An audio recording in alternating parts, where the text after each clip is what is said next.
Hello loves, Miss Kristena here again. We are back to A Little Princess, and today we are on Chapter 9.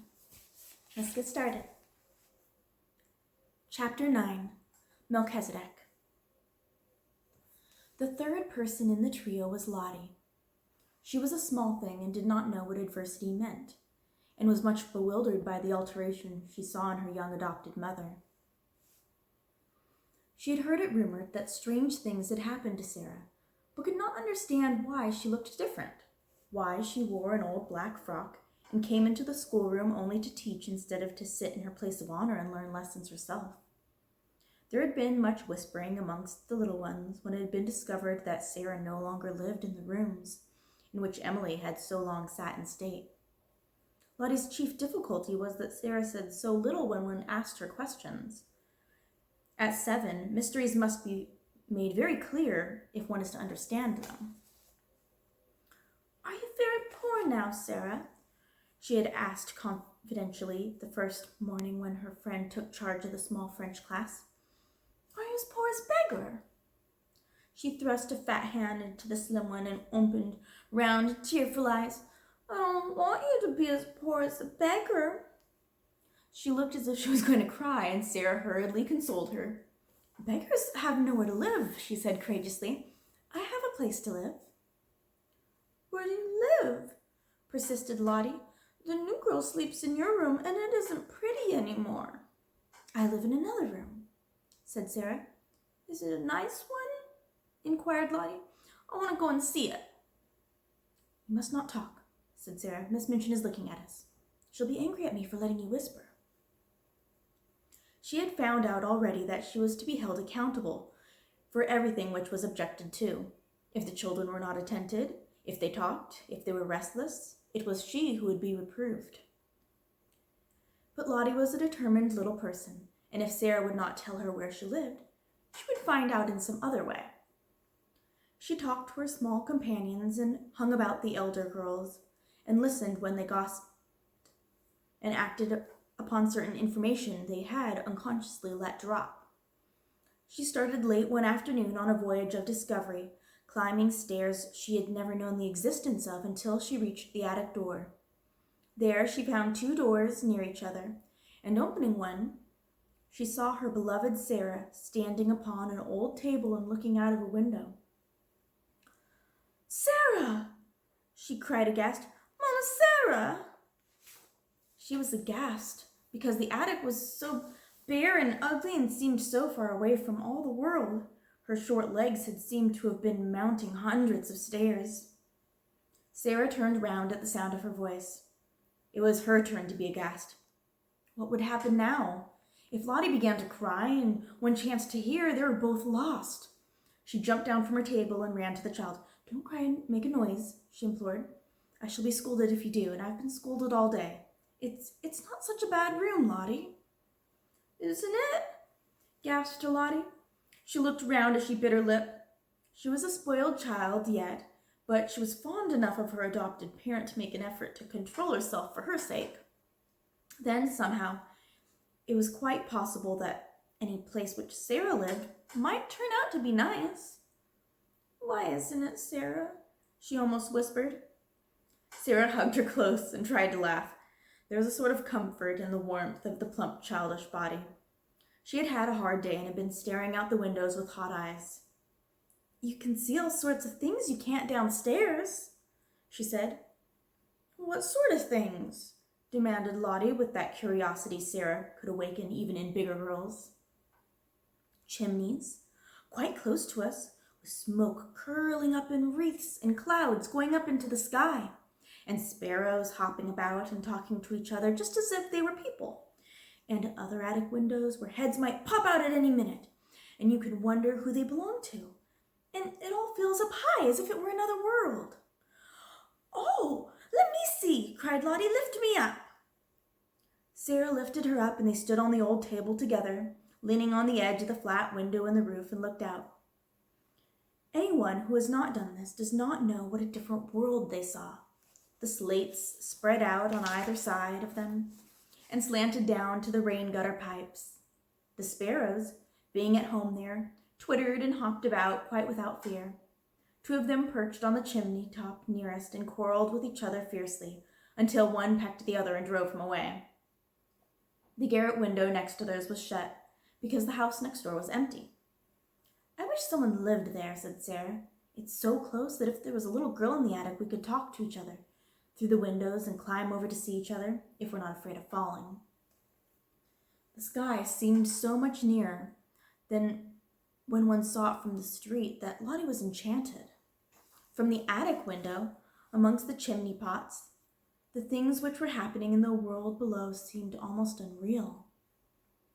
One scarcely believed in the existence of Miss Minchin and Miss Amelia and the schoolroom, and the roll of wheels in the square seemed to sound belonging to another existence. "Oh, Sarah," cried Lottie, cuddling her guarding arm. "I like this attic. I like it. It's nicer than downstairs." "Look at that sparrow," whispered Sarah. "I wish I had some crumbs to throw at him." "I have some!" came a little shriek from Lottie. I have part of a bun in my pocket. I bought it with my penny yesterday, and I saved a little bit." When they threw out a few crumbs, the sparrow jumped and flew away to an adjacent chimney top. He was evidently not accustomed to intimates in attics, and unexpected crumbs startled him. But when Lottie remained quite still and Sarah chirped very softly, almost as if she were a sparrow herself, he saw that the thing which had alarmed him represented hospitality after all.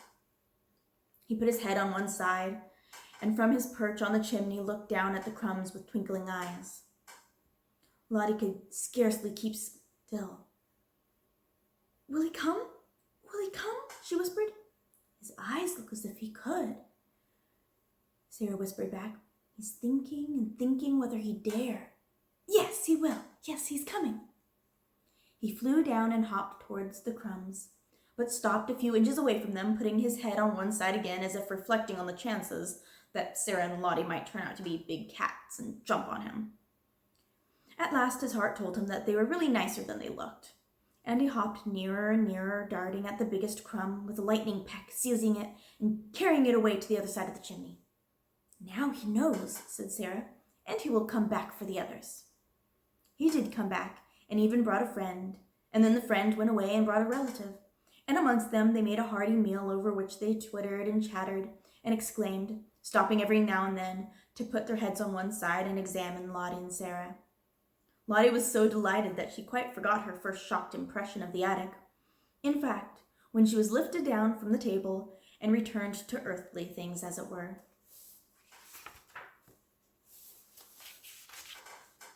Sarah was able to point out to her many beauties in the room, which she herself had not suspected the existence of. "It's so little and high above everything," she said, "that it's almost like a nest in a tree. The slanting ceiling is so funny. See, you can scarcely stand up at the end of the room. And when the morning begins to come in, I can lie in bed and look right up into the sky through the flat window in the roof. It's like a square patch of light. If the sun is going to shine, little pink clouds float about, and I feel as if I was touching them. And if it rains, the drops patter, as if they were saying something nice. Then, if there are stars, you can lie and try to count them and go up into the patch. It takes such a lot. Just look at that tiny rusty grate in the corner. If it were polished and there was a fire in it, just think how nice it would be. You see, it really is a beautiful little room." She was walking round the small place, holding Lottie's hand, making gestures which described all the beauties she was making herself see. She quite made Lottie see them, too. Lottie could always believe in the things Sarah made pictures of. "You see," she said, "there could be a thick, soft, blue Indian rug on the floor, and in that corner there could be a little soft sofa with cushions to curl up on, and just over it could be a shelf full of books so that one could reach them easily, and there could be a fur rug before the fire, and hangings on the wall to cover up the whitewash, and pictures. They would have to be little ones, but they could be beautiful. And there could be a lamp with a deep rose-colored shade, and a table in the middle with things to have tea with, and a little fat copper kettle singing on the hob, and the bed could be quite different. It could be made soft and covered with a lovely silk coverlet. It could be beautiful. And perhaps we could coax the sparrows until we made such friends with them that they would come and peck at the window and ask to be let in. "Oh, Sarah," cried Lottie, "I should like to live here." When Sarah had persuaded her to go downstairs again, and after setting her on her way, had come back to her attic, she stood in the middle of it and looked about her. The enchantment of her imaginings for Lottie had died away. The bed was hard and covered in its dingy quilt. The whitewashed walls showed its bare, broken patches. The floor was cold, the grate was broken and rusty, and the battered footstool tilted sideways on its injured leg, the only seat in the room. She sat down on it for a few minutes and let her head drop into her hands. The mere fact that Lottie had come and gone away again made things seem a little worse, just as perhaps prisoners felt, a little more desolate after visitors came and go, leaving them behind. "It's a lonely place," she said. "Sometimes it's the loneliest place in the world." She was sitting in just this way when her attention was attracted by a slight sound near her. She lifted her head to see where it came from, and if she had been a nervous child, she would have left her seat on the battered footstool in a great hurry. A large rat was sitting upon his hindquarters and sniffing the air in an interested manner. Some of Lottie's crumbs had dropped on the floor, and their scent had drawn him out of his hole. He looked so queer and like a gray, whiskered dwarf or gnome that Sarah was rather fascinated. He looked at her with his bright eyes as if he were asking a question. He was evidently so doubtful that one of the child's queer thoughts came into her mind. "I dare say it's rather hard to be a rat," she mused. "Nobody likes you. People jump and run away and scream out, 'Oh, a horrid rat!'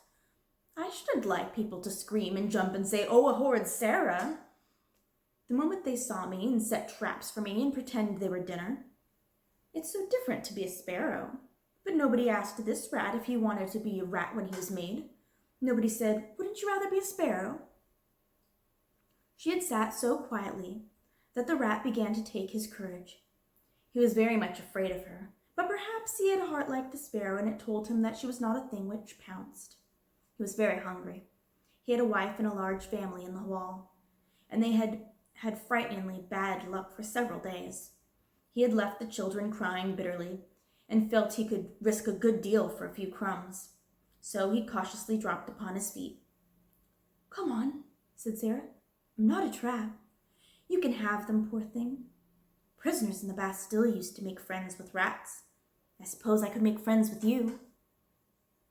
How it is that animals understand things, I do not know, but it is certain that they do understand. Perhaps there is a language which is not made up of words, and everything in the world understands it. Perhaps there is a soul hidden in everything, and that it can always speak without even making a sound to another soul. But whatever the reason, the rat knew from that moment that he was safe, even if he was a rat.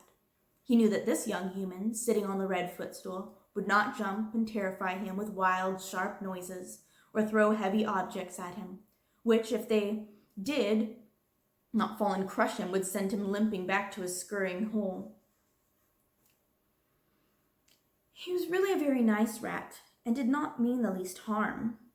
When he had stood on his hind legs and sniffed the air, with his bright eyes fixed on Sarah, he had hoped that she would understand this and would not begin by hating him as an enemy. When the mysterious thing which speaks without saying any words told him that she would not, he went softly towards the crumbs and began to eat them. As he did, he glanced every now and then at Sarah, just as the sparrows had done, and his expression was so very apologetic that it touched her heart. She sat and watched him without making any movement. One crumb was very much larger than the others. In fact, it could scarcely be called a crumb. It was evident that he wanted that piece very much, but it lay quite near the footstool, and he was still rather timid. "I believe he wants to carry it to his family in the wall," Sarah thought. "If I do not stir at all, perhaps he will come and get it." She scarcely allowed herself to breathe, she was so deeply interested. The rat shuffled a little nearer and ate a few more crumbs. Then he stopped and sniffed delicately, giving a side glance at the occupant of the footstool. Then he darted at the piece of bun with something very like the sudden boldness of the sparrow, and the instant he had possession of it fled back to the wall, slipped down a crack in the skirting board, and was gone. "I knew he wanted it for his children," said Sarah. "I do believe I could make friends with him." A week or so afterwards, on one of the rare nights when Ermengarde found it safe to steal up to the attic, when she tapped on the door with the tips of her fingers, Sarah did not come to her for 2 or 3 minutes. There was indeed such a silence in the room at first that Ermengarde wondered if she had fallen asleep. Then, to her surprise, she heard her utter a low little laugh and speak coaxingly to someone. "There," Ermengarde heard her say. Take it and go home, Melchisedec. Go home to your wife." Almost immediately, Sarah opened the door, and when she did so, she found Ermengarde standing with alarmed eyes upon the threshold. Who are you talking to, Sarah?" she gasped out. Sarah drew her in cautiously, but she looked as if something pleased and amused her. "You must promise not to be frightened, not to scream in the least bit, or I can't tell you," she answered. Ermengarde felt almost inclined to scream on the spot, but managed to control herself. She looked round the attic and saw no one, and yet Sarah had certainly been speaking to someone. She thought of ghosts. "Is it something that will frighten me?" she said timorously. "Some people are afraid of them," said Sarah.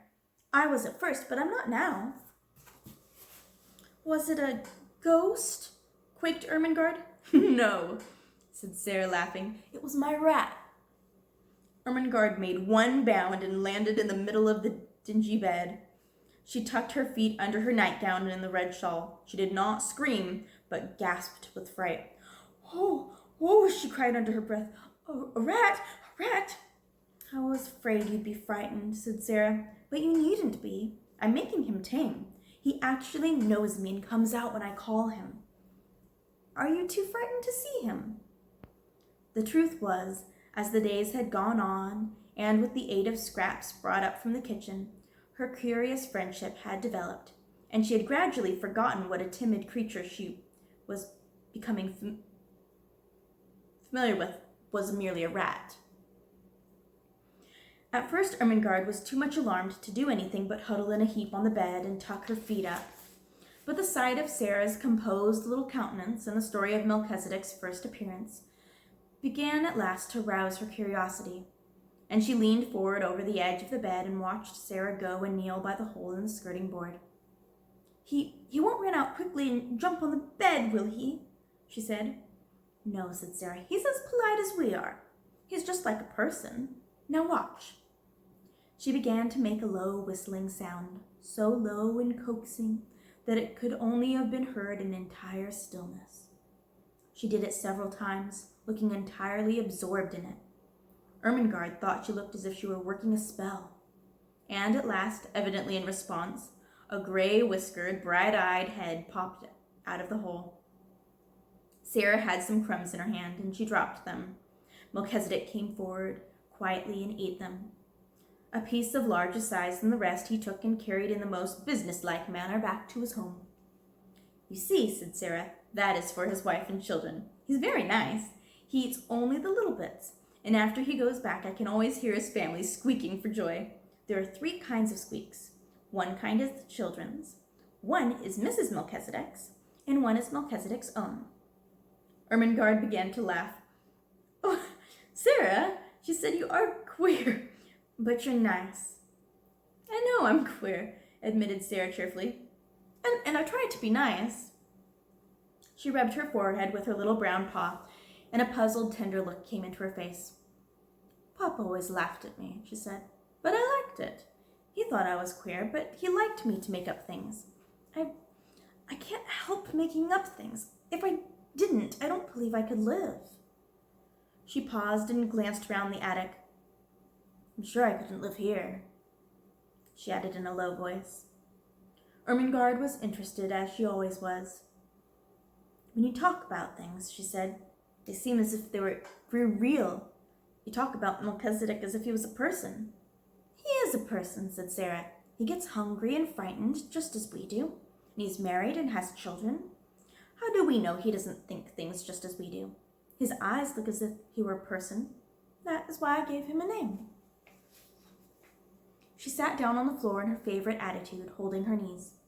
"Besides," she said, "he is a Bastille rat, sent to be my friend. I can always get a bit of bread the cook has thrown away, and it's quite enough to support him." "Is it the Bastille yet?" said Ermengarde eagerly. "Do you always pretend it's the Bastille?" "Nearly always," answered Sarah. "Sometimes I try to pretend it's another kind of place. But the Bastille is generally easiest, particularly when it's cold." Just at that moment, Ermengarde almost jumped off the bed. She was so startled by a sound she heard. It was like 2 distinct knocks on the wall. "What is that?" she exclaimed. Sarah got up from the floor and answered quite dramatically. "It's the prisoner in the next cell." "Becky!" cried Ermengarde enraptured. "Yes," said Sarah. "Listen. 2 knocks meant, 'Prisoner, are you there?'" She knocked 3 times on the wall herself, as if in answer. "That means, 'Yes, I am here and all is well.'" 4 knocks came from Becky's side of the wall. "That means," exclaimed Sarah, "then, fellow sufferer, we will sleep in peace. Good night." Ermengarde quite beamed with delight. "Oh, Sarah," she whispered joyfully, "it's like a story." "It is a story," said Sarah. "Everything's a story. You're a story, I'm a story, Miss Minchin's a story." And she sat down again and talked until Ermengarde forgot that she was a sort of escaped prisoner herself, and had to be reminded by Sarah that she could not remain in the Bastille all night, and must steal noiselessly downstairs again and creep back to her deserted bed. That is the end of chapter 9. I'll see you all again next time.